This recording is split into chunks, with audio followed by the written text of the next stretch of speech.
impossible for him to know before his first game rolls around. So I'm excited to see his trajectory. They had a great practice today. I'm excited to see how he's going to respond from that practice today for the moment. And as far as responding goes, he was obviously guarding George when he made that circus catch. Yeah. He kind of told us his process of how you go about that as a cornerback. Yeah. From your perspective, what do you got to do as a cornerback after a receiver makes a play like that? Move on to the next play. You got to think about it. George, unbelievable catch. But 9 times out of 10, that's just one-on-ones. If that was in the game and the quarterback see a receiver, hemmed up like that at the line, 9 times out of 10, he's going somewhere else. But the thing I love about it, he's still competing. One-on-ones are not made for defensive backs. If we make a play, it's great for us, but it's getting us better to be in the hip pocket a little bit better. So for him, move on to the next play. He had a great start of the rep. George he made a hell of a catch. He make hell of a catches all the time. So you just got to get used to it, learn how to move on to the next play to try to get some get back. Pat, you've talked about coming here because of Mike Tomlin and the Steelers culture. Mm-hmm. What specifically about Coach Tomlin and what specifically about the Steelers culture, when you were looking at it in free agency, drew you in so much? The grit, the competitive edge, every single day. The mindset that how coach builds his teams. He wants his team to resemble him when we step out on the field on Sundays, and he does a great job of teeing it up, what he wanted to look like, how it's supposed to look like before we even step out here on the football field. So we understand and know the expectations before we even get out there on the football field. So I love the way Coach, he has a very unique ways of pushing buttons and getting the best out of guys, and you can't do nothing but respect that. How does he push your buttons? You've seen everything in this league. You faced elite receivers. How does he push buttons like you, who's going to be in the Hall of Fame? Nobody cares about my resume.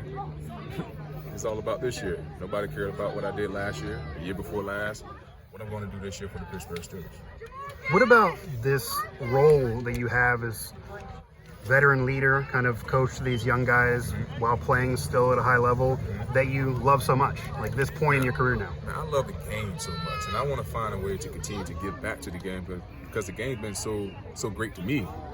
So as a guy who played 184 games, 3 different teams, like you said, saw a lot of football, I want to be able to give back, to the next generation, because like I told Joey when he first got, he's the future. Him and Trice, they're the future. So I want to make sure that those guys are in great position for when the keys do get turned over to them, that they hit the ground running.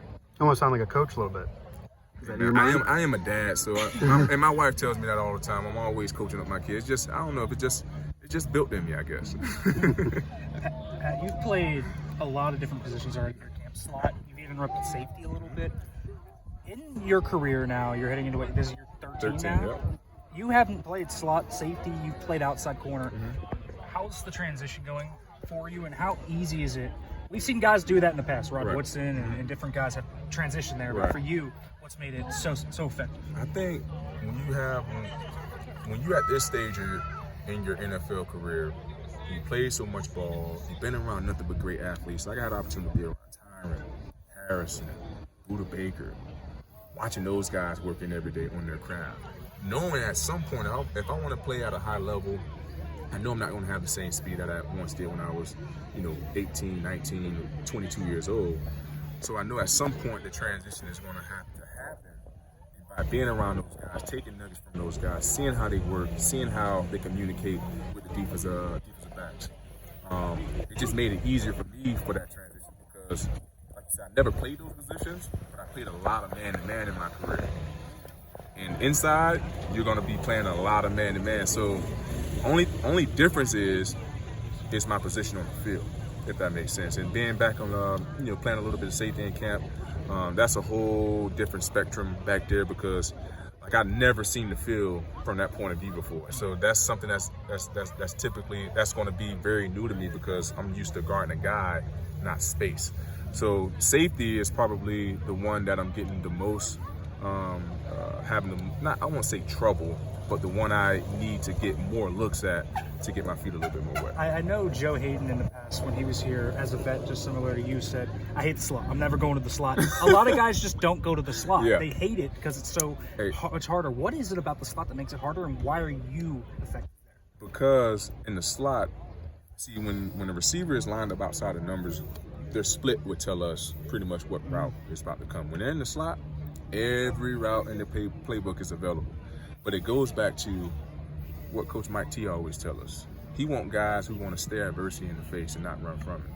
So if that's what they want me to do, that's the job they call for me to do.